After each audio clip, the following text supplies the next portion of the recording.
What's going on, everyone? Welcome back to the channel. I'm super excited to bring you guys this interview. This was a really good interview with Eric, who is an American who has been coming here to Paraguay since 2015, so over a decade, and he's seen the country evolve a ton since then. He's someone who has spent time in Asuncion as well as most of his time outside of Asuncion, and has gotten a really good feel for how authentic Paraguayan culture really is. He's married a Paraguayan and has also purchased multiple properties here and even built his own house here in Paraguay. And you gotta stay tuned to find out what that process was like and how much that all costed him.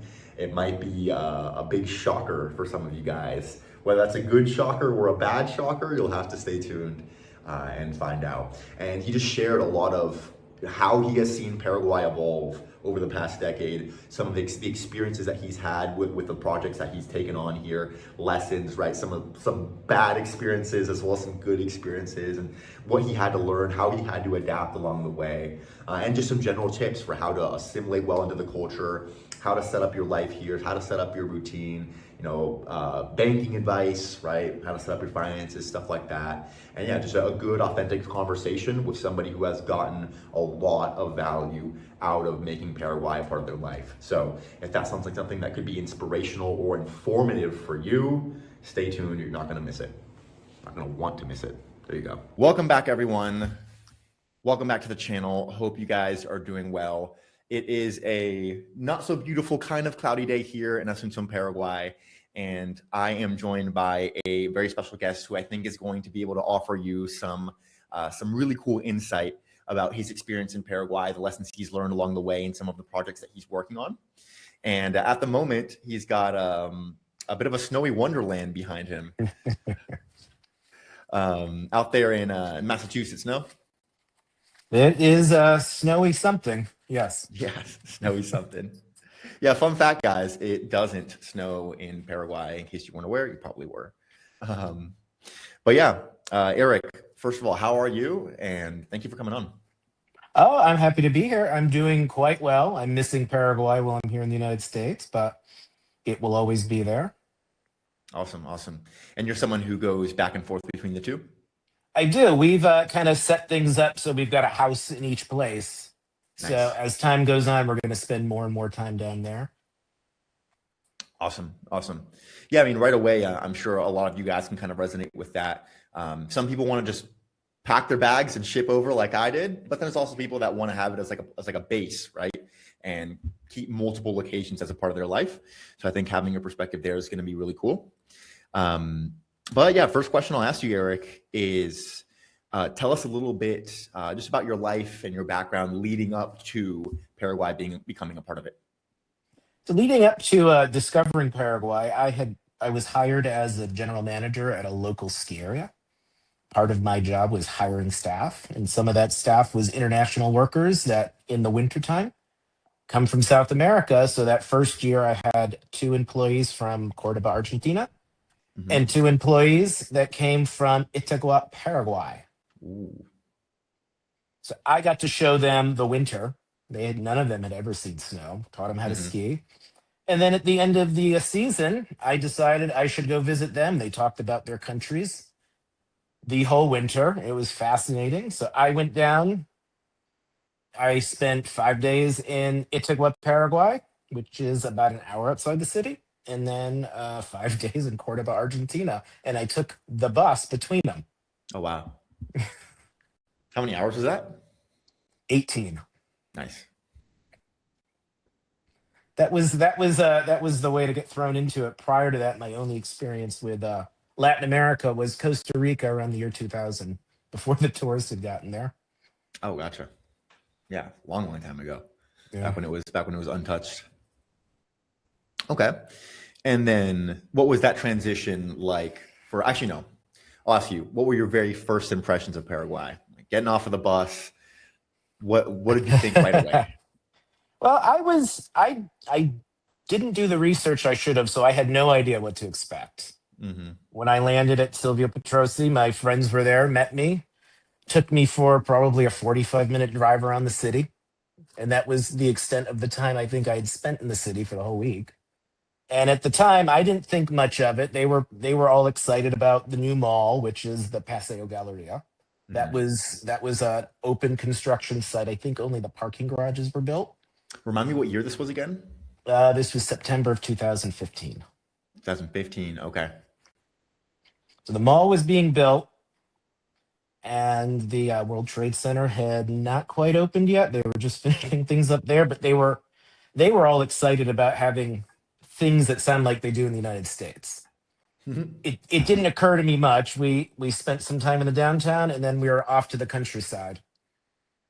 And that was my first impression. I was kind of blown away by it all because I didn't really know what to expect. I was fascinating. Hmm. It was I think we stopped at 8. The city was much nicer than I had expected. Okay. You can't get past a capital city that feels like you're in the forest. The single family homes with the trees. When you're Hmm. in any elevated structure, you're looking at as many trees as you are buildings, or at least that's the way it used to be. Now they've kind of sprouted up out of the earth as neighborhoods, elder people sold their homes and become these towers. Okay. So back then it was just a lot less built up is what you're Oh, getting at. majorly, yes. Wow. Wow, wow, wow. And I heard you say the city was nicer than you thought it was. I know you mentioned you didn't do too much research, but what did you think it would be like before? Well, all you really know is what you hear on media. So you just hear Hmm. South America, and I think most people think of how it is in, say, Colombia, Hmm. and they don't realize that there's much past that. Yeah. 'Cause Yeah. even when we moved down there for 6 months, everybody up here, and this was just in the last few years. Well, how do you deal with the pestilence? I said it's safer and cleaner than a lot of places here. Yeah. They do not True. understand that at all. So true. So true. Um, yeah, it's like, people will watch a season of Narcos and they're like, okay, that is South America. It's like, well, no, That's a couple cities, maybe. right. Very small portion of South America at a very specific time in history. Um, and yeah, Paraguay is definitely a unique place, even within South America. So Hmm. tell us a little bit more about the change that you've seen in Paraguay in general from 2015 up until now. Oh, let's see. The money was there was the exchange rate was far different. It was 5,700 guarani to the dollar. Okay. Air conditioned buses were brand new. That was kind of the treat, but nobody wanted to Wow. pay the extra. The extra, I think it was 200 or 300 guarani to ride the air conditioned bus, and nobody did it. Wow. Nobody accepted a credit card without your signature on your passport matching your signature on the receipt. Them taking your passport number. It was credit cards were not really used. Hmm. It was everything was cash based. Those are some of the biggest changes. Being able to go down now and use Apple Pay Yeah. is really nice, and it helps you track your spending because the Apple Pay tells you in dollars what you just spent. Yep. Wow, that's crazy. So you had to have your passport on you all the time. Yeah, it was prohibitive enough where I think the only time I used my passport was at a liquor store to buy Fernet to bring home, and it was an ordeal. The Wow. Nobody wanted a credit card. It was like that in Argentina as well. Gotcha. Gotcha. Um, yeah, that's you mentioned the exchange rate. Unfortunately, now with the way the dollar is trending, we're not too far off that 5,700. No, Um, no, no, no. But if we constantly send money down to a bank account down there, so we got lucky, and now it's almost like an investment because we sent money down when it was close to 8,000 guarani to the dollar. mm, So you can do that a little bit. It's not the greatest investment, but we have expenses down there. We have health insurance down there. We have property maintenance. gotcha. So to bank up the money up here down there, and it's kind of costly to send money. Tell us about that. Well, Paraguay's got they're known for money laundering. Some Hmm. say that the buildings being built in mass are mass money laundering on a mass scale. I don't know about that. But to open a bank account in Paraguay and move money is with We know it's gotten much easier, but using Itau, Hmm. you have to go and apply in person and bring all sorts of documents. And it took my husband about he's Paraguayan, Hmm. but he's got my last name, so it took about 3 weeks to open an account there. When I got my residency, I was able to go to Banco Atlas online Hmm. through the app and open a bank account. And within 5 days, they were delivering my bank card to my apartment. Okay.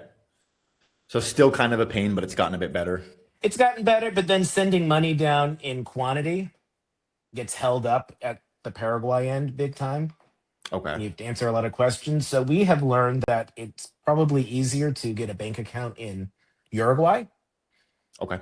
ship in bulk to Uruguay, and then bring from Uruguay into Paraguay. So transacting from Uruguay to Paraguay is easier than from the U.S. to Paraguay. Yes. Yes. Gotcha. That's good to know. For the reason of the Paraguayan banks are less suspicious of those funds. It's the government. The government is hypersensitive to money laundering. So if you're moving, when we rented our apartment, the landlord wanted 6 months rent up front.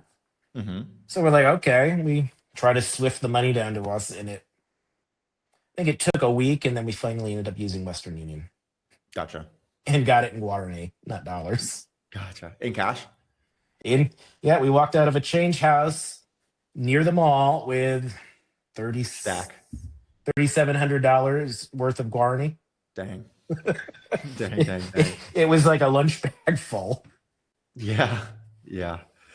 Um, yeah, unfortunately, I don't think those days are over quite yet. I don't think so. Just yesterday, I went to the Bueno at El Paseo, and I was just asking them some general questions. Hey, I'm about to get my cedula. What is the process going to be like in order to open an account with you guys if I were to do that? And one thing she said is, yeah, there's a 90-day, you have to wait 90 days before you can transfer money from abroad. I'm like, what do you mean? Like, how do I get it there? Well, a local bank account. I don't have a local bank account. That's why I'm here. So, well, I guess you just got to figure it out. And then I told her, like, so I just got to go to Western Union and get a fat stack of cash and then deposit with you guys. And then she didn't want to overtly say, like, yes, do that, because she was trying to be careful. But it's like, yeah, you kind of got to do that. Yeah, it's we know is not quite in the same system for Swift or Remitly like Itaú is, because that's the big bank down there. Okay. So they're easy to do business with once you have an account and you build up a history. And You're saying Itaú is easy? once you have it, getting the account's the hard part, but they're the established bank, so you run into a little bit less of that. And we transfer money directly from the United States to Itaú right now. Okay. Without much issue? As long as it's under a couple $1,000s at a whack, yeah. Okay. Over that, Gotcha. you start getting all these holdups, and they call you, and I it see. turns into a bit of an issue. I see. Gotcha. This is like a very specific topic, but from your experience, because a lot of foreigners are really attracted to Bueno. From your experience, would you say going through the hurdles of setting up with Itaú might be better, might be more worth it? In the long run, yes. In the short term, Wino is easier to get started with. It's a good entry Okay. level bank, because once you have a bank account down there, I don't know how much you interact in pay. You can use the QR code, or if Mhm. you're paying individuals, it's the bank to bank transfer in the app. Yeah, It's I need super that. easy. I need that. Yeah. That's how we pay all our health insurance, the mortgage on the property. We pay that way. It'll be nice when we can pay property tax that way, so we don't go out to the town halls in Hakupe and Altos to pay $40 in property tax for the year In cash. cash. That's funny. Itigua is making the transition for driver's license. I think it's everywhere. My driver's license is for the town of Itigua. You Okay. have to renew it every year. where you just go and you pay I think it's a $6 fee, and Hmm. they put a sticker on it, and then every 5 years you get issued a new card. They are transferring to being able to do it online, and your card now has a chip in it, A chip, just like the the cedula. Cedula does. Interesting. Interesting. Okay. Um, before we keep going into like practical advice like that, I want to get viewers catched up on just a tiny bit more of your history here, and then we'll just free ball with any topics that might be helpful. So you got here in 2015. Tell us a little bit more about from 2015 up until now. What did you do in Paraguay? So starting in 2015, I spent my week there. Was at my friend's, stayed at my friend's house. They wouldn't have it any other way in Itigua, so I was thrown in with the Hmm. family. Everybody down here has, Awesome. or down there has larger families, so that's Very how I true. lived. It was dealing. The power went out a lot more often, almost every day. If it rained, you expected the power to be out. Hmm. The Just eating regular meals at a home, so you kind of ate what they would eat, which is not quite what you'd eat at a restaurant at all. Breakfast is cocido with some they call them croquetas. They're little look like little breadsticks, and they put jam on them. Yep. That would be breakfast, and then you'd go about your day. Everybody would kind of disperse, and then around lunchtime they'd all come back around their work schedules. They did a great job of showing me around. I went to Salto Guarani. We visited a leper colony in the middle of the country, Nice. out of all Nice. places. And so I got to see more of the day to day life. My friends had to go to work, so there were a few days where I would left to my own devices in the town of Itigua. And I don't know, you would have had to drive through that to get to the falls. It would have been right Hmm. before Ipacaraí. Hmm. And back then, foreigners were not quite as common. Yep. We're walking around on the street in that town, everybody stops and just does that Yeah. stare, that blank stare. And very few people spoke English. Hmm. It was always interesting because you would run into a friend's grandmother. They'd want you to meet them. They never said anything about them. Turns out, 85-year-old woman was an English teacher. Oh That's wow. that's the kind of stuff you'd run into. It was crazy. And then we toured around the lake and Aragua. And at the end of the 5 days I was there, I did not want to leave. Mm. It was almost sad leaving to then go see Cordoba, Argentina, which was another amazing place, but that's a different story. Right.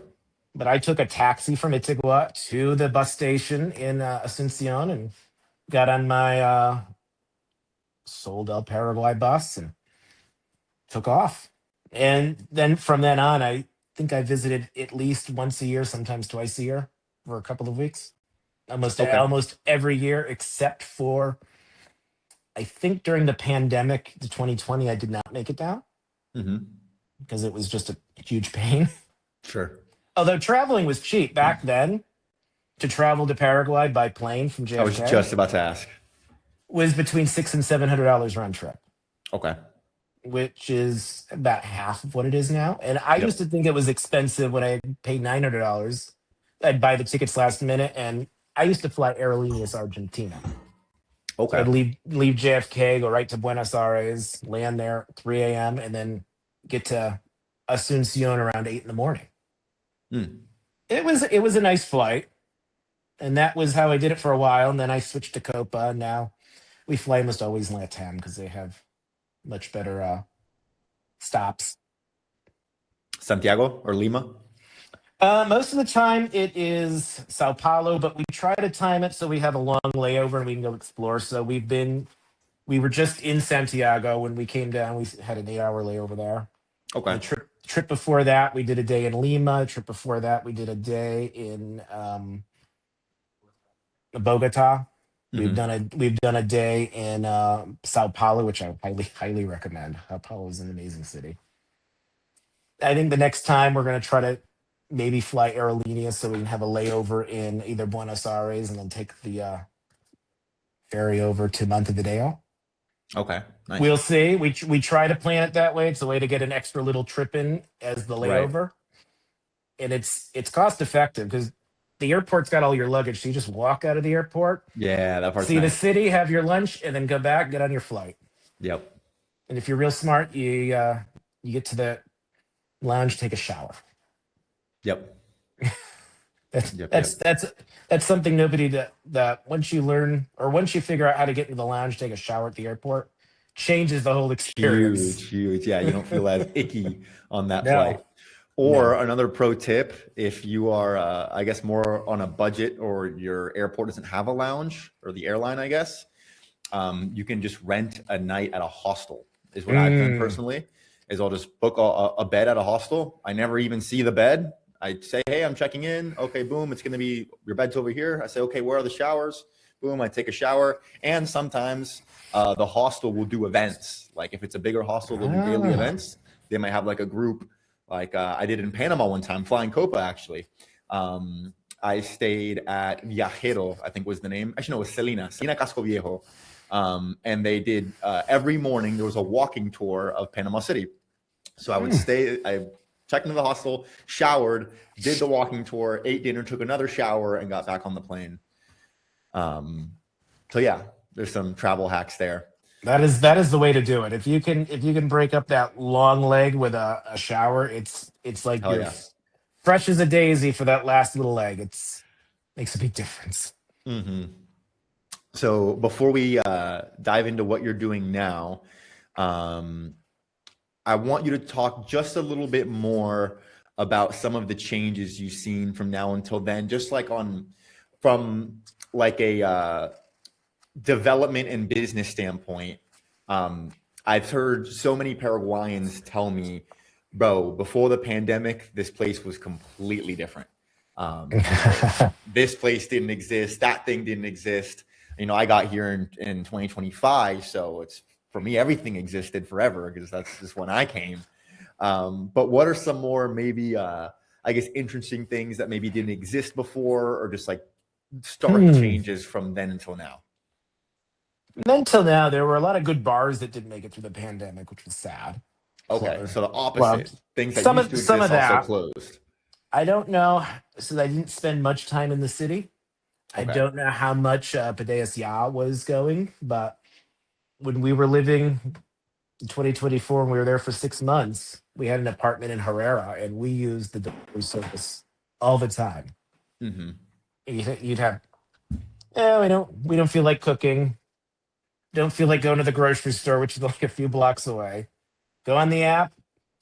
On a good night, 20 minutes, your lomitos were being delivered. Nice. I don't know if it was always that way. I suspect it might have been, but maybe not to the extent it was now, where you can get the grocery stores to deliver groceries to your Right. place. We've done that too, and sometimes it's cheaper. Yeah. Yeah. That is that is one, and I have noticed over the years it seems like the population in general has come along. I don't ever recall seeing the number of Mercedes or Mm, BMWs or nicer cars that you see now. I they were all I remember you've seen some of the older taxis that look like 80s cars. yep. That was the bulk of the vehicles 2015, 2016. And I think it's just the economy growing. Everybody, it's so easy to start a business down there. A lot of people have either a brick and mortar business, or there's a lot of people that will do consulting type work. Yep. And it can be anything from landscape design to a lot of accountants, a lot of independent Mm-hmm. accountants down there because anybody's got a ROOP number, has got to file their taxes monthly. Yep. So just a lot of increase in wealth as a whole, it sounds like. Wealth, growth, modernization, the fiber optic internet. Mm-hmm. Internet used to be real dodgy. Cell phone signal used to be real dodgy. You'd have 3G or Edge. With Oh, some, wow. Yeah. yeah, up until about the pandemic, and then it seems to have grown, but they kind of need to with the kind of business they're doing now. Right. Right. Right. Yeah. That's good to know. And then you make a good point about business just being relatively easy to do here.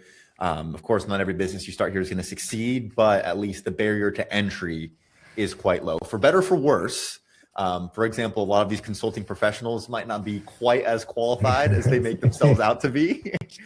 They definitely, they can throw on a nice suit and tie and, land your business if they can build the trust. Whereas in the States, we have like more regulatory bodies that make sure that's okay. If you want to do X practice, you have to go through X amount of schooling and get this certification and all these things.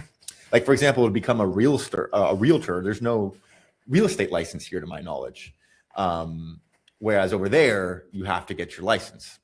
And it's specific to your location down there. I don't think there is, but I think it's a little bit tougher, more difficult, I should say, to get a job because you've got a bigger pool that you're competing with.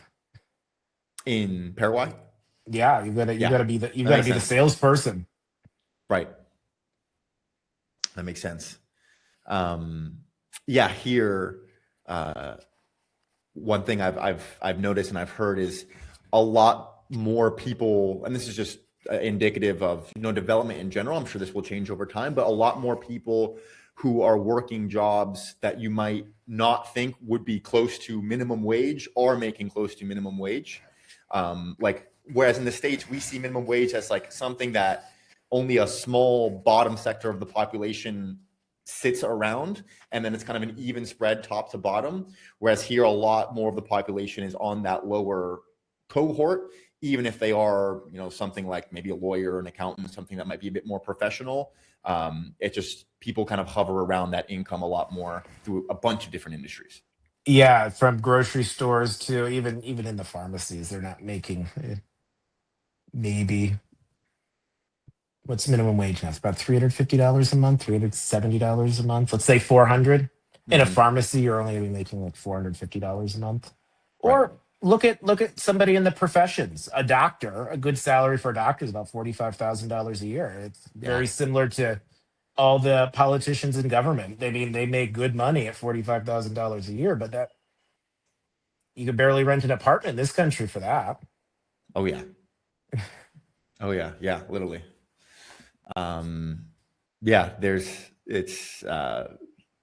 Completely different world out there economically, but that's interesting the point you made about the growth and at least the increase in wealth that you've seen little by little. Or I think they also have more access to stuff. True. iPhones Goods have gotten cheaper, stuff like that. Yeah.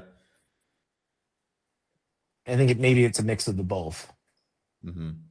Getting a little taste of materialism, which we've been exposed to in the States forever, for better or for worse. How many people do you see down there on their iPhones with the AirPods in and their Apple Watch or their gigantic Samsung phones? It's a lot of the younger crowd. Yep. Yeah, that's true. That's true. I'm trying to think if I have anything else on that topic in terms of the change of the country. How's the culture changed? That's another thing I want to ask you. How have the people changed? Have you noticed any change there? They're definitely more used to foreigners now. You do not get the stares like you used to. You're not looked at like an alien? Yeah, look, I think it was more you go down to Paraguay after being up here all winter, you are white as a ghost. Yeah. And at least on one occasion, I think some of the women actually like that. At least once I was walking in Asuncion with shorts on, and let's say like a 40-year-old lady stopped and said, "Oh, you look like an angel." Stopped her car and yelled it out her window. Wow. Smiled and then drove on. Wow. Chamuyera. Yeah.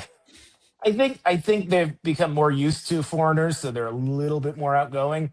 I have the experience where you're one of the first expats I met down there. Otherwise, I only know local people. It's the complete opposite of most of the expats. So I've seen that change where there's a little bit more mingling. Yep. But they're also shy people. True. As a group, not individually. When you say shy, what do you mean? I have found they've kept to themselves before. if they know any English, they will try to practice it on you. Or Yep. that is most countries far more than I am horrible at Spanish and I'm embarrassed about it. But What? I I I will attempt my Spanish, and it's gotten better over the last few years. It's gotten, but I'm also trying to learn the Guarani too, so you can sound a little more native and Hmm. have the proper mix of the two languages. Because you Okay. speak Spanish quite well, and if you're speaking with a local, they break into that Guarani, and Yeah, I you get kind of tripped go, up a little. what's that word? And it sounds completely different. They've got Hmm. a lot of nasally and throat sounds that we just don't make in Ooh. this language. Yeah. Yeah. The what really threw me off was the letter Y. Yeah. So there's a town called uh Enye, Emby. Nyembi is what I thought it was. Nimbo. Nyembu. Yeah. Uguasati. Yeah, so the Y is Have like you an have you oo. been to Nimbo? I have not. It's I have a friend there. It is a little bit more of a depressed area. Nice, but I think it's a little less safe than the rest of Asuncion, but it's quite a bit separated down Route 1. Gotcha. I've driven through But it. I didn't get out of yeah. the car. I Yeah. noticed, yeah, it was a little, yeah, I Little guess a little bit more rough around dodgy. the edges, yeah. And then Itagua is on Route 2, right? Right on Route, yeah, it straddles Route 2. Yep. Was Route 2 around when you first got there? It was, but not the highway part that from Ipacaraí um, east. Gotcha. It was a 2-lane road full of potholes. Hmm. So the drive to Ciudad Este Yep. would take about 6 hours. As you would go through the center of every small town. Yeah. And at the center of every small town, there were traffic lights and the people selling you stuff. So Yep. every town, you dealt with a barrage of that. Now, that road is beautiful now. Yeah. I just took it recently. Yeah. Yeah, how do you like the speed bumps in the middle of the highway for the school zone? Oh my God. Yeah, that shit's not fun. Yeah, you got to be careful. Yeah, be careful of the speed bumps down here, guys. Like you will fly. Funny enough, that happened to us. We hired a driver to take us to Ciudad del Este, and right at the very end, I mean, we just took flight on a speed bump. We did that You got to be careful. once in the last trip to where we're down there. We were in Cornell Video. Hmm. I swear that this speed bump didn't have a sign, but we probably hit it at about 65 miles an hour. Oh my The God. rental car, yeah. No Oof. worse for wear, but it is they use speed bumps as traffic control everywhere down there. Right. Right. And the cobblestone streets. It's quaint. People go, oh, it's old. The people that live on them like it because cars can't drive fast. True. Very true. Yeah, that's right. Yeah, a lot of people think, oh, like, why don't they get rid of these cobblestone streets? That's a big reason why. You'll notice a lot of the cobblestone streets are actually some of the nicest neighborhoods of Asuncion for that reason, because the homeowners say, no, we got to keep them, so y'all go slow. Yeah, you get over into the neighborhood by Marcelo Lopez Mall, the Hmm. near the Hassler building that everybody that travels down there you see in their videos. Yep. Yep. That Yep. area, it's real quiet. Where I was in Herrera, we were a 15-minute walk from Paseo Galleria. Hmm. We didn't hear any traffic. We Yeah. heard zero traffic, and we happened to be in a neighborhood where there were not many dogs, although the house right below our balcony had one that barked Ah, constantly, but that was the only one. gotcha. Gotcha. Give me 1 second here. I'm going to turn on my light.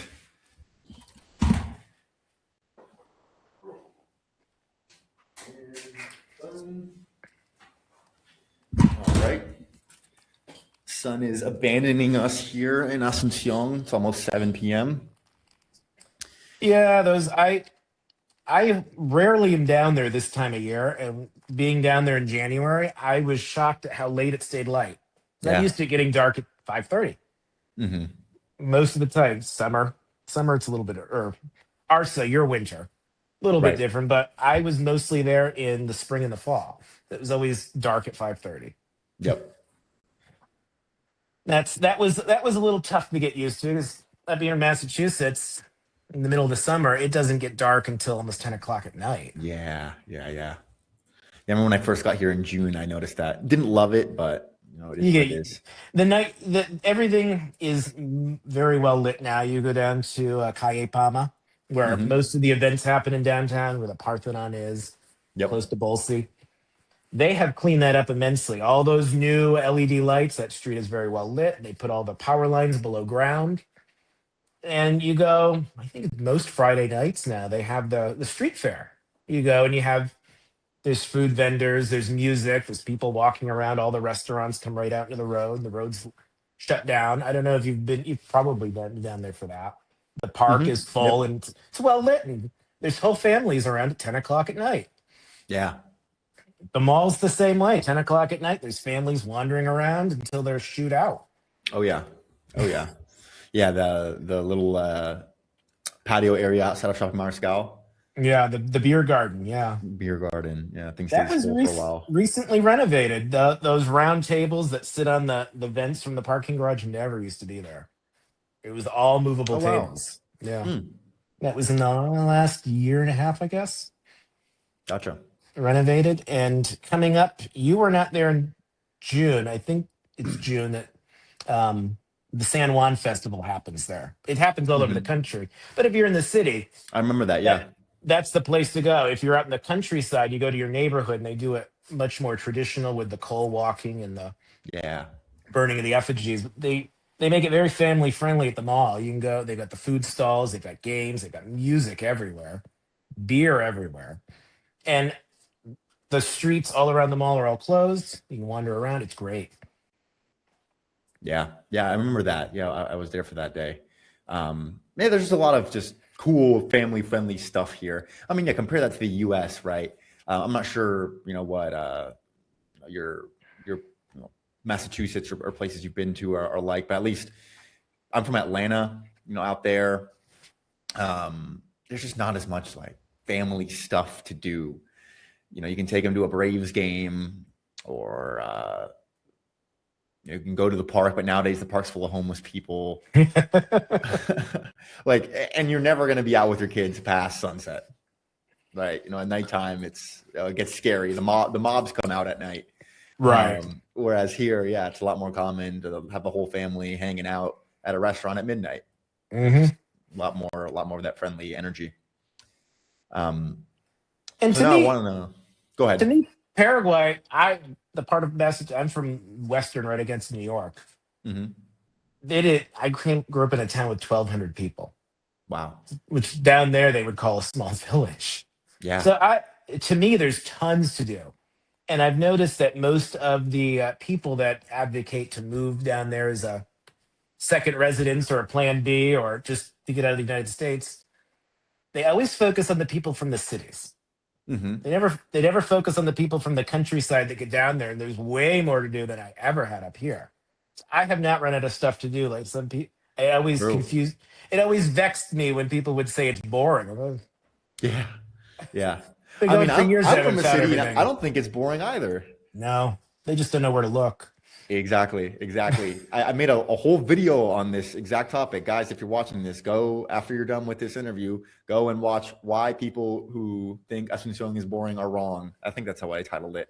But yeah, I spoke exactly on that topic. Yeah, you have to meet people and yeah, just get exposed to the real city for what it is, or the real country for what it is.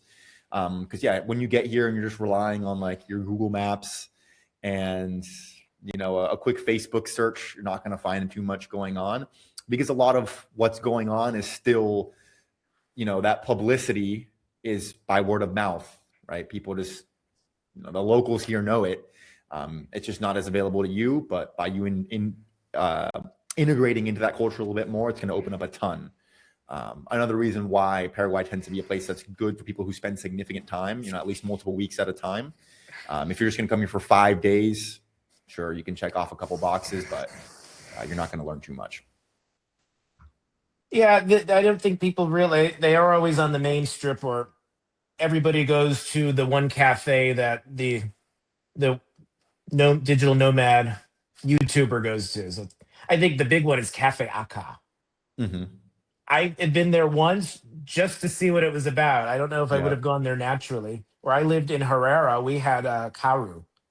Yep. Just it's hidden in a residential neighborhood. They That was have nice. there. It's real nice. On was it Wednesdays? They have the farmers market out back, I think. Oh wow. And there's a Awesome. lot of those hidden gems that people don't realize. They don't stray into the residential neighborhoods where a lot of the really wealthy people live, and that's where they go. True. True, true, true. Another video recommendation, How to Escape the Gringo Bubble. I spoke about that as well. Yeah, a part of finding out things to do is getting into those local circles. Yeah, just finding out how they have fun, and you'll have a lot of fun along the way. So next I want to ask you about what is it that you're doing now in Paraguay? Tell us a little bit about some of like your projects, and yeah, what you're looking to accomplish here going forward. So let's see. I've been traveling. I'm married to a Paraguayan. Married a Awesome. Paraguayan 8 years ago. Awesome. We met through friends down there. Mm-hmm.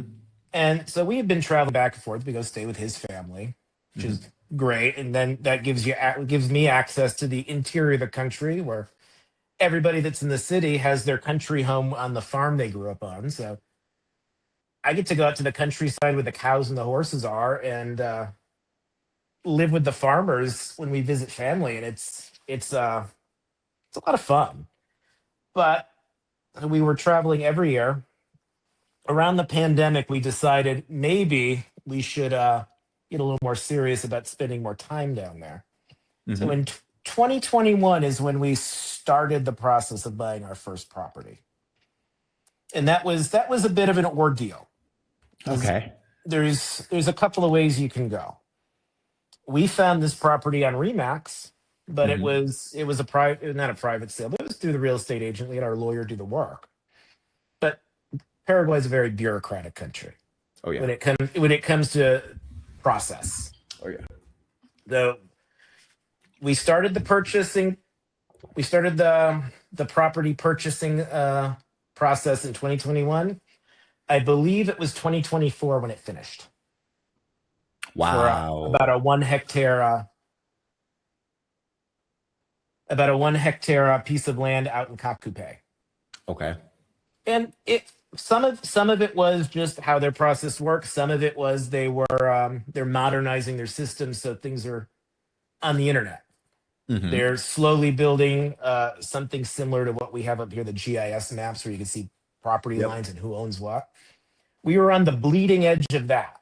So we had to wait for the government to come out and do their official government survey to put us on the map. Okay. And our property consisted of 3 individual lots. And of course, they didn't come out and do each lot on the same day. They were done about a month apart. And then after that was done and processed, that took almost a year. It was getting the lawyer and the real estate agent and the tax office synced up. All these individual offices supply a document that has got an expiration date on them. Oh no. So you'd end up the real estate agent, who also we found out halfway through the process was the one that owned the land. She would get one document from Cacupe. Way. Yeah. She was great. We would use her again. She was great. Okay. We kind of felt bad because they don't get paid until the end.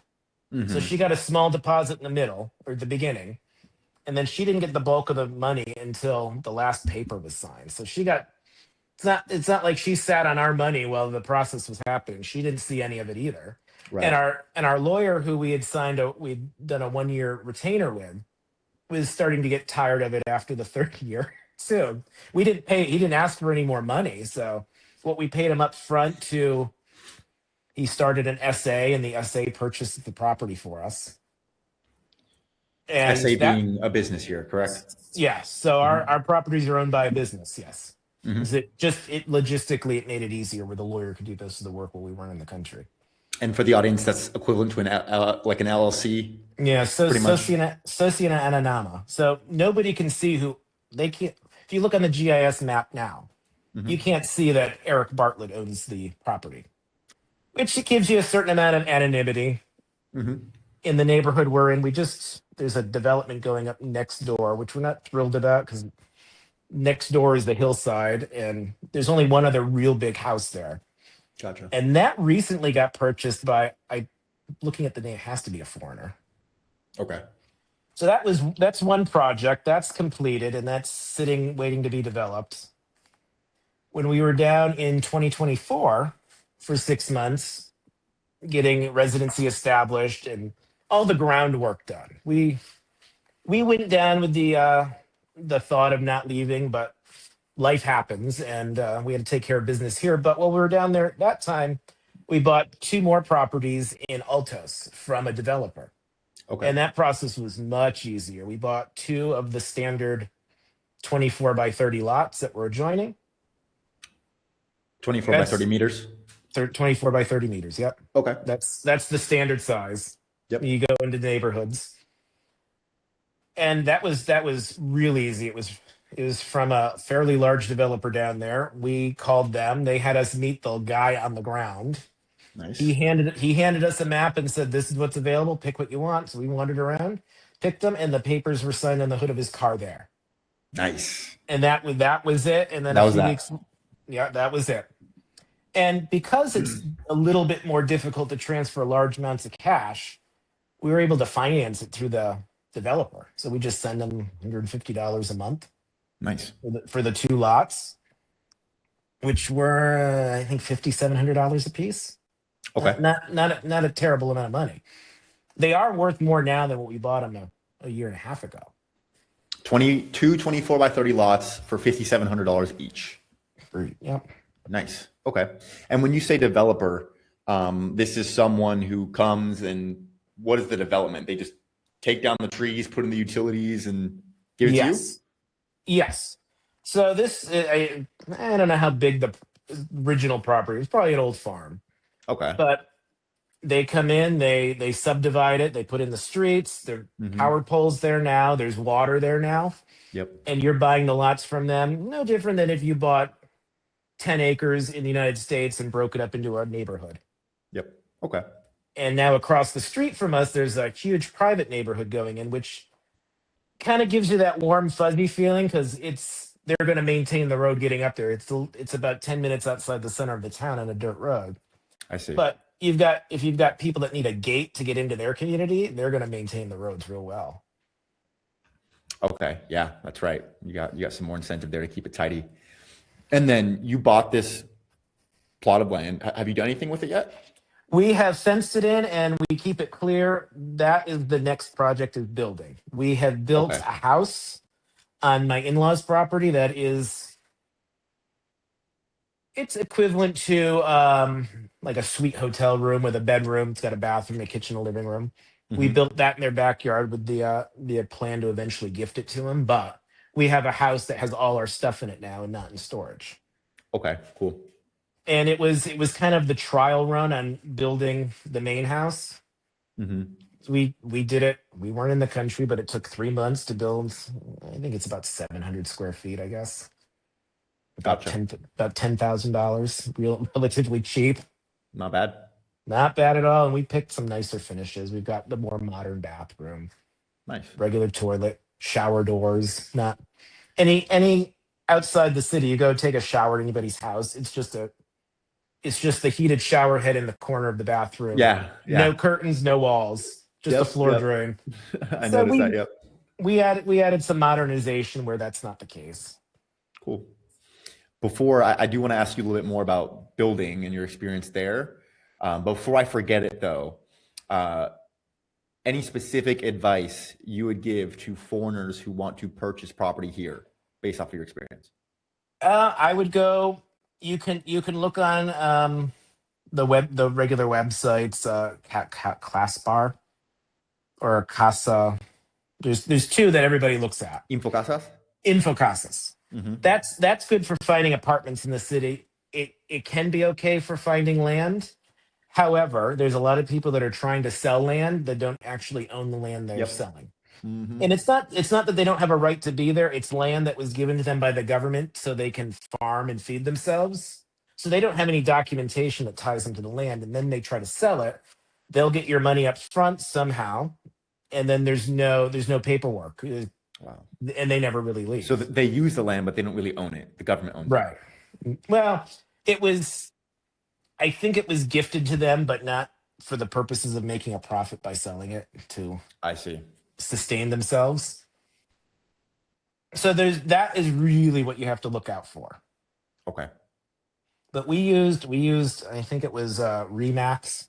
We Hmm. used Remax to purchase that property. The ones in Altos, we called the developer and they hooked us up with their local sales guy. Nice. And looking for apartments in the city, we used Remax. And we found, oh, sorry, it was my cat. We, No problem. she came from Paraguay. We Wow, used cool. Remax to find an apartment, and that we ended up with a much nicer apartment than we thought. We had Ooh. it was about 100 square meters So with you a purchased this apartment, correct? no, we rented it. We Rented it. rented it for Okay. 6 months, but I see. we were in a low rise building. I would recommend the low rise buildings. More family if you like quieter. Our building was quiet. We had one other person on our whole floor. Nice. One Brazilian family. 2 bedrooms, 2 bathrooms, a balcony that could sit 6 to 8 people with six to eight. Sorry, 6 to 8. You can put a regular dining room table out there. It had the Okay. Parelia, it had the sink. We had a service balcony where the laundry was done out back. And a doorman. It wasn't fancy. You entered through the garage and the doorman was an office next to the elevator. But it's a much different experience than some of the newer buildings where you're paying for this palace of a lobby that you're True. never in. True. And it was $500 a month. Nice. And one other Nice. thing down there, when you deal with a real estate agent, their commission is paid directly by you. Okay. So our real estate agent got however many guarani from us, and then the other real estate agent got a certain amount of guarani from us too. So Is the the finder's buyer's fee. agent and the seller's agent are paid by the buyer. That's how we did it. Yeah, I think altogether it ended up being about $300 or $400. Okay. But down there, they're very. At least our landlord, she was very nice. I think she had property all over the city. We met her at her notary. It was signed, stamped contracts with Hmm. us and the real estate agents and her, and it was real professional. And I've seen other people that kind of are in a little more of a loose rental agreement where they negotiate something with their Airbnb host, and Yeah. I guess it can work out, but I liked having the signed contract. True. True. True. I personally am someone who's in a little bit more of a loose agreement, and it's worked out very favorably for me. But I have heard it working out very unfavorably for others. So, yeah, I guess do that at your own risk. And they do the apartment search for you. We called them and said what we're looking for, and True. this was the first one we saw. It was amazing. The second one we saw was a little bit bigger, but it was in the building that's between Bajani and Marsta Hmm. Lopez. One road was on one side of the building, one road was on the other. It was an apartment that grandma probably lived in 30 years ago, and they were Okay. the same price. But you get to see the Wow. variety when you engage with a local real estate agent to do your property search over Infocasas, which has Hmm. a lot of outdated listings or Oh yeah. not truly representative of what they're trying to sell or True. rent. True. True. And I'm guessing your husband was there with you, helping with translation, everything. Oh yeah, we were down there together. Cool. Cool. Cool.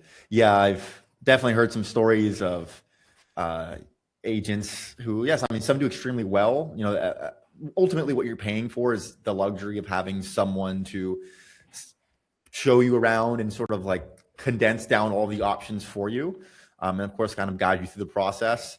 But yeah, be careful. One common, I guess, tactic is you'll see these listings online, and then you'll say, "Hey, is this still available?" It hasn't been available for years.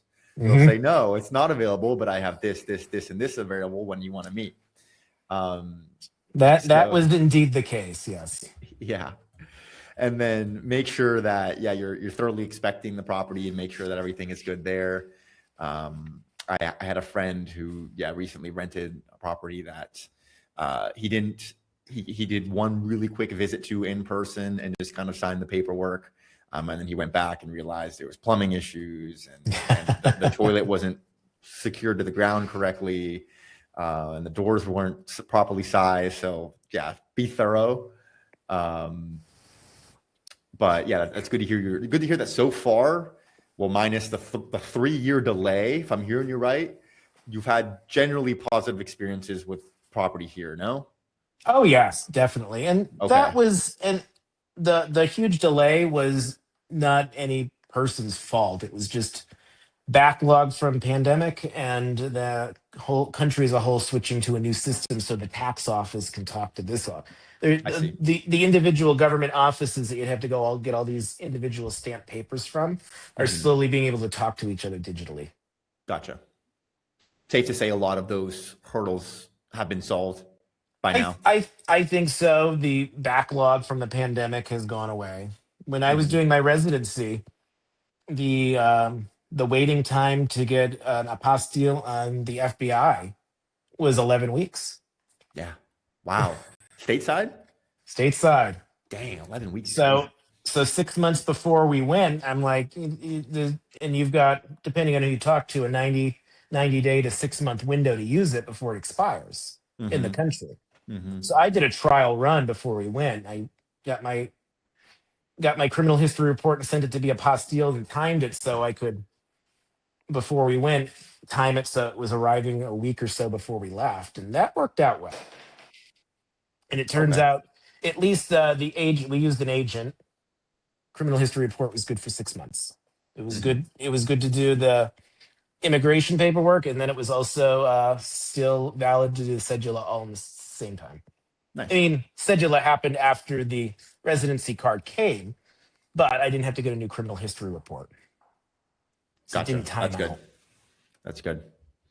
Yeah, be careful with that stuff, guys. Make sure your documents are relatively fresh. Especially, I hear you. The background check is the one that if they're going to give you problems about expiration, it would be that one, which Hmm. I guess makes sense. It's like, well, you you have 6 months to commit all the crimes you want. Right, right. You can go rob a bank, but you only have 6 months, or else you're going to have to request another one, and then we'll see the bank robbery. So It's keep that in it's mind. funny because you go through a lot of work for a paper from the government that says no record found. Yep.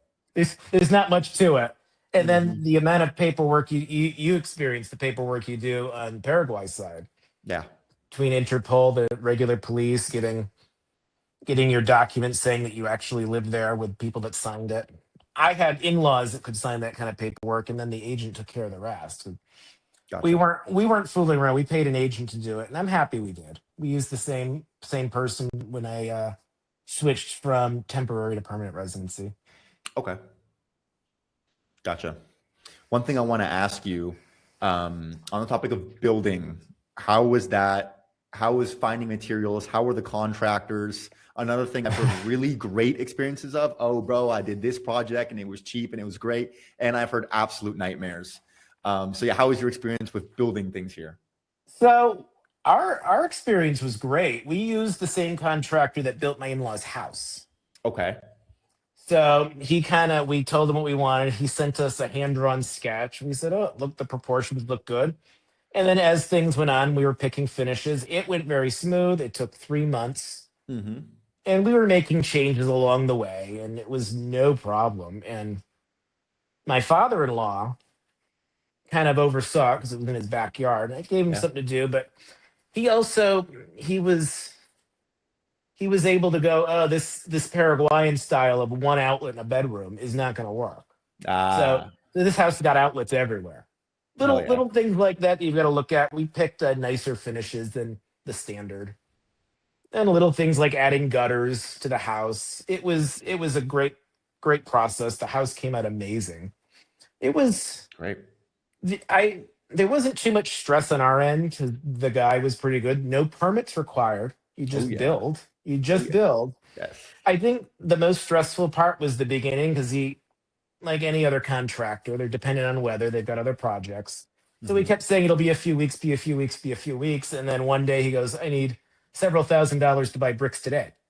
We're starting today. That once we got past that, it was pretty easy. Okay. What was the cost of labor like in this case? What did it cost to build that? What was the labor part of the house? About half.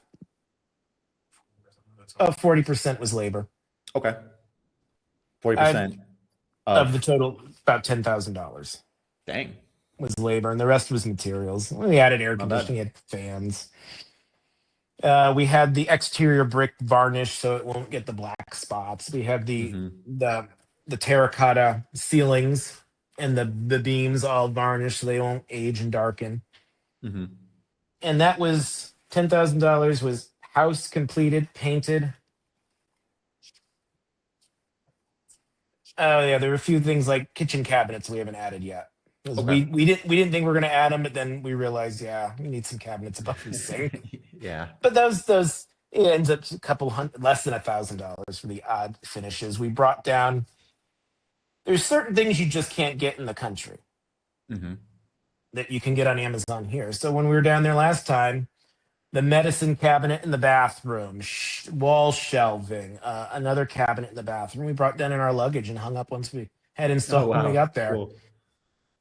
So there's some of that. We could have had it shipped down through Send It or Paraguay Box or Hmm. any of those services are great, but they charge by the kilo, and we had an empty luggage. Yeah, might as well.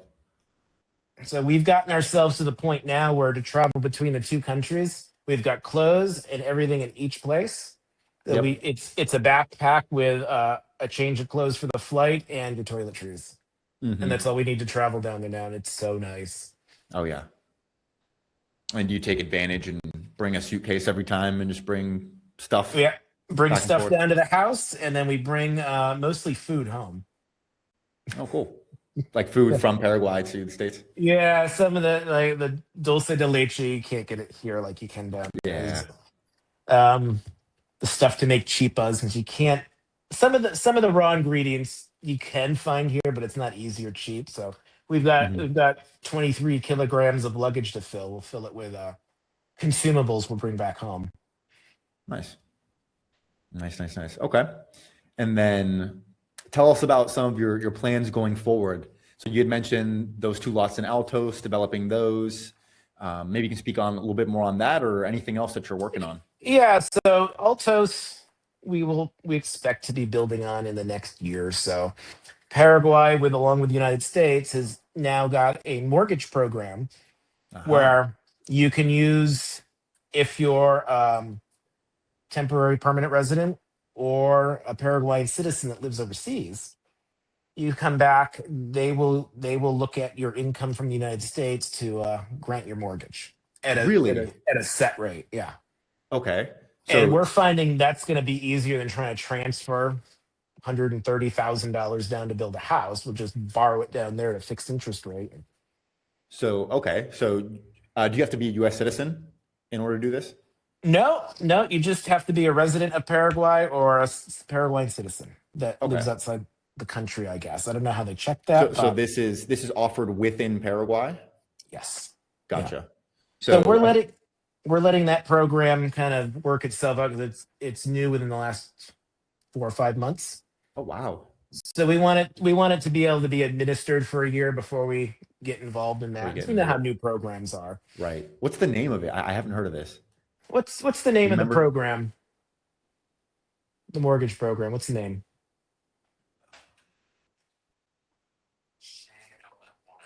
Shit. Shit. Shegora Porta? Sorry, I didn't get that Something one. like that. Shegora Porta. Okay. Gotcha. Okay. So Yeah, I'm just our personally thinking curious. is, yeah, I would look into it. Our thinking is when we decide to pull the trigger and do it, my husband will get one mortgage to build the house in Altos. Hmm. I will get a separate mortgage to buy an apartment in Asuncion because it's a great investment. An apartment that's $130,000 now was like 35 to $55,000 10 years ago. Right. Right. I And agree. and to have a nice one bedroom apartment when you're an hour outside the city to come in for a weekend, or then make it maybe a income generator when you're not there. Yeah. 100%. So, oh, hold on. Sorry, I didn't catch that. The properties in Altos and purchase something in the city. That's the plan, yeah. Cool. Very And then cool. the The property out in Kakupe is it's in a historic neighborhood, I guess. It's one of the places that Lopez kind of retreated to with his troops outside the city. Hmm. It's a nice big property. It's surrounded by a farm and those rolling mountains that you see out in Cordillera. Okay. That is probably where we'll build a house in the next 5 to 10 years. That will be more like the retirement house. It'll be more like a hacienda style, Yeah. fairly large. But we want to get the test house was in Itagua where we built the small one. Now we will ramp up and build in Altos now that we've kind of gotten our feet wet with the construction. Hmm. So we'll have, I think, probably a 3 bedroom house there with then a small mother-in-law suite out back. And then once we figure that out, we will develop Kakupe. Okay. And then that'll eventually become our main home. And then the United States will be kind of the summer home. We'll come back for the few months it's nice here Hmm. from June to September, and hopefully spend the rest of the time down there. That's the long-term plan anyway. Nice. Nice. Very cool. Okay. Yeah. Good split between both countries and between multiple places within Paraguay. Yeah, it's tough to leave this. The United States is easy to leave Hmm. in general. The area we live in is where everybody from New York City and Boston come to spend their summer. So it's a nice area in the United States. Yeah. The apartment we lived or the house we rented before we went to Paraguay, I lived there Hmm. 10 years, didn't lock my door once. Wow. Didn't take the keys out of my car in the driveway. So Wow. it's not going to be the case for everybody, but we happen to True. be in a particularly nice area where it is nice to be in the summer. There's lakes everywhere, the Hmm. ocean's 2 hours away. So we will always keep some of the United States in in the yearly routine, but we want to transition to much more in Paraguay because we do enjoy it down there. It's far less expensive. Hmm. I think, yeah, that's really the long term plan as we develop the properties. We may keep buying properties because it's a great investment, Good great way to investment. Yeah. park money. And it's as these developers go, I want to say it's easier, but there was less resistance when all the paperwork was done and they're just waiting for you to sign and pay. Gotcha. Yeah. That was the big difference between Kakupe and Altos. It's Altos, the real estate agent didn't realize that it was on her to get all this paperwork together for the sale. Hmm. So some of it was her. And then where you've got a large company that buys a 10-hectare lot and breaks it up into a neighborhood, They've already done all that. they've done all that before they offer it for sale. So you just sign. They drop the paperwork because you need something that shows you own the property so you can get utilities. They won't just bring electricity out there without a letter from the developer saying, "Yeah, you're slowly becoming the owner of this piece of land and you can have electricity." It's process, all process. Right. Right. Right. Interesting. Okay. Well, yeah, I think we've gotten a lot of value there. I guess we'll start to wrap up here, but one, I guess, more broad question I want to ask you is what, like, how do you feel Paraguay continues to attract you from the perspective of just like how you feel and just your day-to-day life and your lifestyle, right? Like having the house is nice, the cost of living low is nice, but just like what makes you like just waking up in the morning and just spending a day out there? That's a tough one to describe because I can try to describe it, but unless you've been there, you will never really know. Mm. Just from the moment you step off the plane, like you just everything slows down. You feel more relaxed. Hmm. I've noticed, and I think we've talked in the past. You've noticed the food is so much gentler on your system Yes. and it's healthier. Hmm. There's some of that. We've got quite a few friends down there. We associate with more people, I think, in Paraguay than we do in the United States at this point. Oh yeah. So there's that. It's the lifestyle as a whole. When we were down there last, we were working remotely, so you structure your time so you get the work out of the way early in the day, and then you Hang get out. you get into the rhythm where you have your late lunch, you have your nap, and then you have your evening life. Hmm. And that's the biggest change from here is having relaxation time in the day, Right. not just squeezed into the weekends. Right. Very true. Tell us about the evening life. What are some things you like to do? Well, we're not that exciting people, so Sure. there's the Carmelitas. Everybody knows the Carmelitas. It's Mm-hmm. where the hip people hang out. Guess so. I haven't been over there in a while. I don't know if the bars I used to go to were even open. Kilkenny was one Oh that yeah. Oh, was. that one's Is pumping. that's still there? Yep. First, the I most think profitable bar in the city. I th- I think that was the only place I ever ran into another expat. It was a British guy Mm-hmm.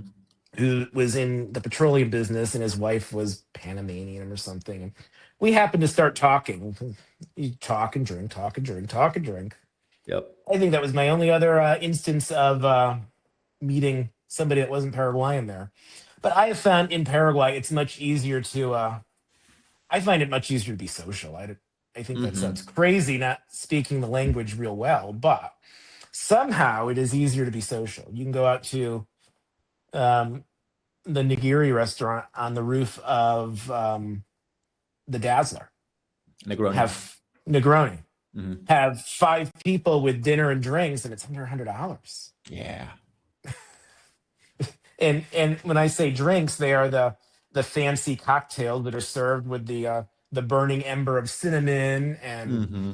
all the accoutrement, and under $100. Stuff we can't, and we don't have that around where we are. In our part of Massachusetts, bars close at midnight. Yep. So Yep. it's a big change, and it makes me more social than I normally am up here. I don't know how to explain it. I think you Mm-hmm. know exactly what I'm talking about, Oh yeah. 100%. but you can't explain it. It just happens. Mm-hmm. Yeah. Yeah. I mean, the way I will attempt to describe it is generally what you find here is there's just less friction Mm, between you being in your, house or apartment doing nothing and you being out with some, with a group of good people having fun. Right? In the States, it's like, okay, where do you find those people? How receptive will they be? How easy is it to meet new friends? Um, how likely is it that you guys are going to be able to bond and have common interests?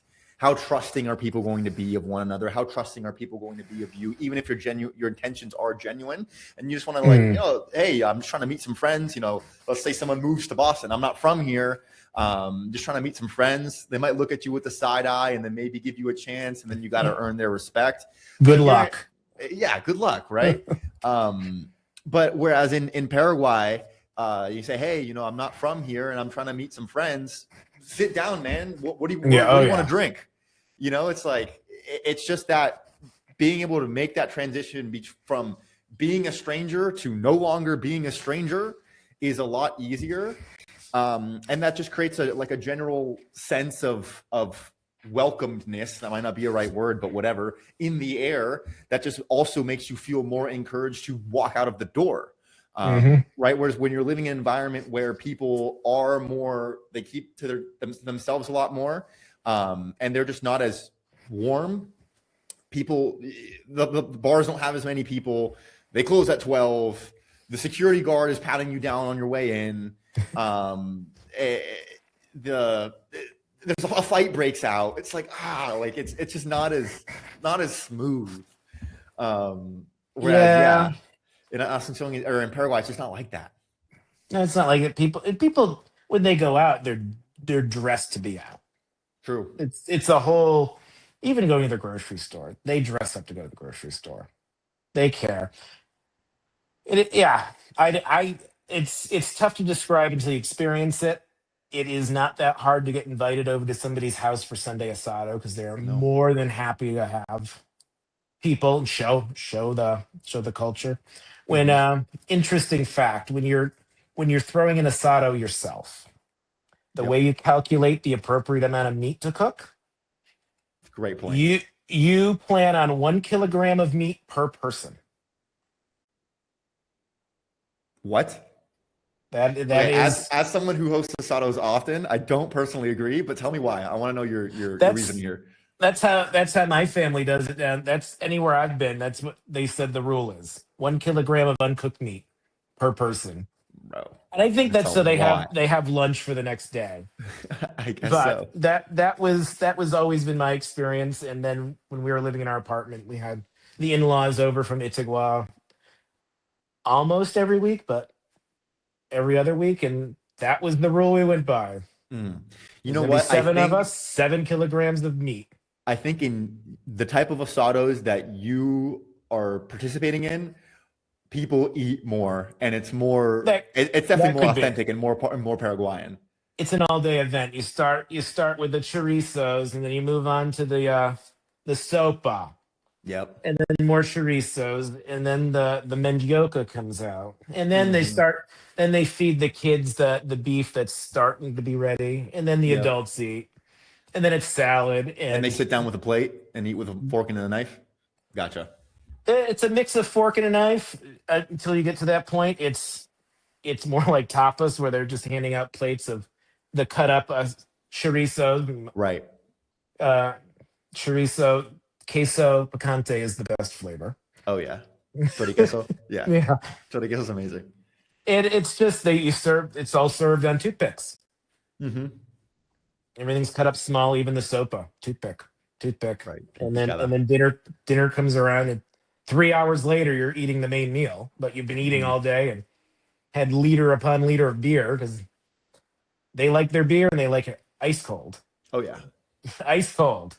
Oh yeah. It's a big difference from say Europe. They have some of the best air conditioning down there, and they have cold beer. That Hmm. a pilsen, what they call the pilsen E, the pilsen regular size bottle, you still get for 35 to 50 cents a bottle Yeah. at the bodega. Only if you've got bottles to return, because they are kind of about recycling Hmm. the bottles that have, not all of them, but a lot of them have they won't sell you one unless you've got an empty to bring to them. It's true. The smaller bodegas. Hmm. That's one of those ways that locals save money that to us it just doesn't occur to us for a long time. Yeah, we can't buy beer Recycling the yet. We don't have bottle. enough empties. Exactly. You got to have a family heirloom of empty beer bottles that gets passed down to But get the end of the game.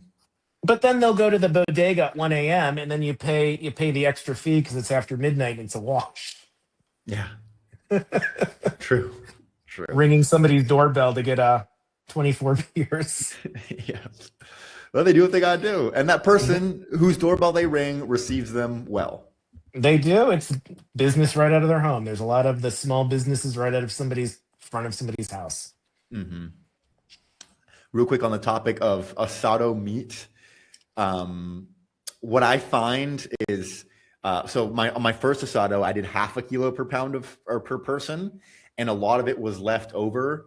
I think in on one end because it was like like an expat local sort of mix kind of mixer networking type of environment. So it's not as proper like all right, we're here to eat dinner. You Uh, know what I mean? you're feeding the shy Yankees. Exactly. You, Oh, you they're go so shy. you go to a Paraguayan family and you've got 12 people at the table. They are just Munching. eating. The tablecloth's the napkin, Yep. and that's how it is. And they will eat. They can put away some food when but they talk the whole time. Hmm. But I think they're less shy about filling themselves till they explode, and True. then they all go take naps. True. True. True. True. So if you're a real Paraguayan asado, 1 kilo per pound a person. If not, you can get away with a little bit less. But yeah, interesting cultural difference there. Have you come up with a favorite cut of meat yet? I know it sounds like a super generic answer, but ojo de bife never fails. It's pretty good. I like bife de chorizo, beef, Beef choice was good. or paseo is always good. Flank, Hmm. the equivalent of a flank steak. Yep. Yeah, Pennies on vacío the is you dollar. can get a lot cheaper vacío, and it's good. And then you can fancy it up and go to Talleyrand, Hmm. get a tomahawk steak for $20. Yep. nowadays on the dollar, and it's 2027. But It's not what it used to be, but still, right. to go and just tomahawk steak, Yep. something I would never think of ordering here. Oh yeah. What is it in Boston? $200? I don't know. I haven't been to Boston in Or I probably guess, since the pandemic. or I Last guess yeah, time we New traveled York to or Boston. whatever, the Yeah. nearest major steakhouse. Yeah, you're going to be paying a market price plus fee to the restaurant. Yeah, $150 for a decent meal. Yeah. Easy. Well, okay. I don't want to go for crazy long here, but last thing I'll ask you, first of all, thank you so much so far. I think this has been great. We've covered a lot of good topics here, just lifestyle in general, experience, property, building, right? A lot of good stuff, banking, a lot of useful stuff for people. Any last advice can be on any topic. Somebody who's watching this hasn't been to Paraguay, is considering making Paraguay a part of their life. What would you tell them? I would say visit it. You don't have to go like you did and just go and stay. You get your visa. You go to an embassy. It used to be that if you got the visa on arrival, it was only good for one entry 90 days. Yep. That was my very first visa there. So I got my next visa at the embassy in New York, $160, big deal. Then you can come and go as you please. Go visit it. Stay a week, stay 2 weeks. I think our shortest visit down there, we flew down to go to a reunion concert for a local band called the Ericks. We were there for 3 days. Flew down, stayed a weekend, flew home. Just go and stay. And yeah, you can do the touristy stuff. You see, everybody's got the same videos. We're going to go to Casa Clara. We're going to see the Independence House. Do that. Don't put too much emphasis on it. It's nice for the photos. All these newer videos of people going down into what the locals call the settlements. Now you see these YouTubers. It's the culture neighborhood with the spray painted murals everywhere. The locals do not. Yeah, locals do not go there. Right. It's the locals go to La Cuadrita on the other side of the city. Yep. So, but leave the beaten path. Go out to Aragua. Look at the artisans out in Aragua. Go get some of the local. There's so much good food that comes out of Aragua. If you're there the right time of year, go to the strawberry festival. Yeah. It's not that hard. Don't be afraid to use the buses. Now with the car, the Yaha card, or mine, mine's a Wally card. You charge it up online. Don't be afraid of the buses. You can now see the schedules on Google Maps. It used to be a complete nebulous on where the buses were actually coming and going. But when we're down there, if we don't have a car, we travel by bus.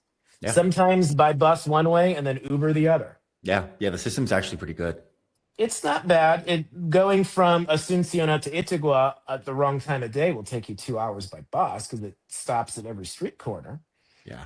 And the traffic is horrendous, but you pick and choose your time. It's not too hard to get out to Aragua. Pacaraí is not too much to visit. Visit Itigua. It's a cool little town or city. It's 100,000 people. And each town's got its market. Go to the market. That's where you can get the real good local food. That would be my advice. Is look at what all these YouTubers are advertising to you. Do a little bit of it, but there's so many places now that have local websites that you can see what's going on.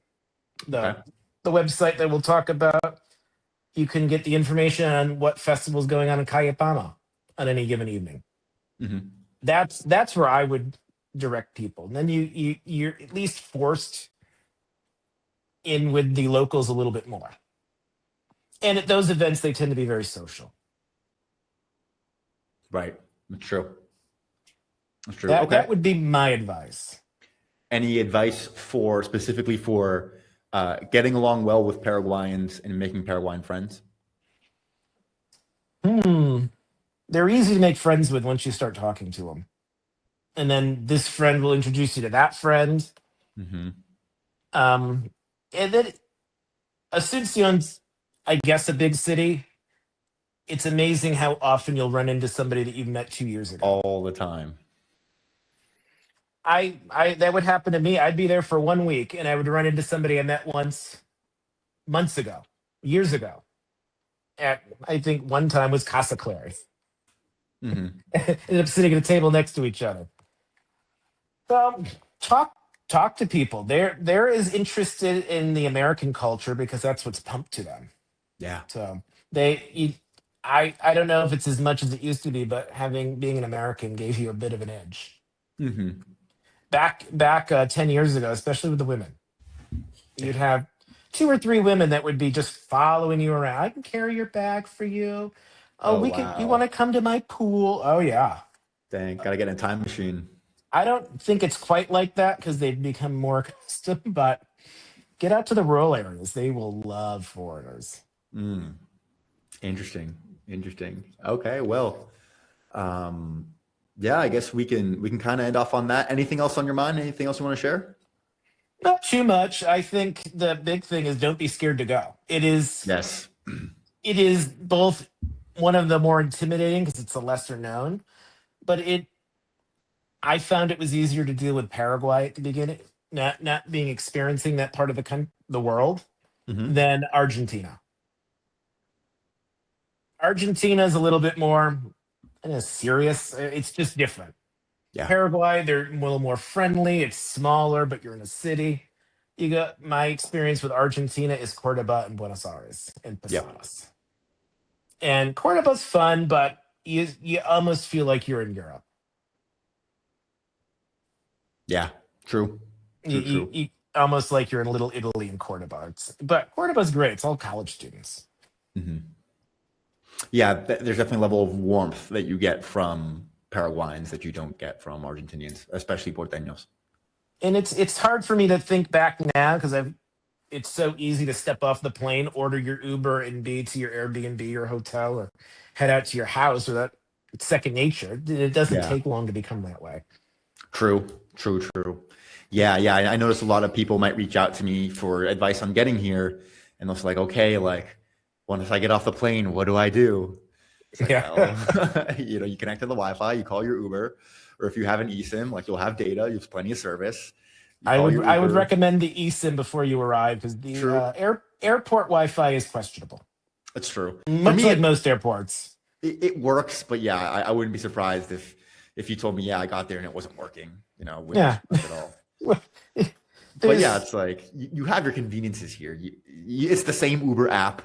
Mhm. Um, you go and you check in your Airbnb the same way you've checked into any other Airbnb.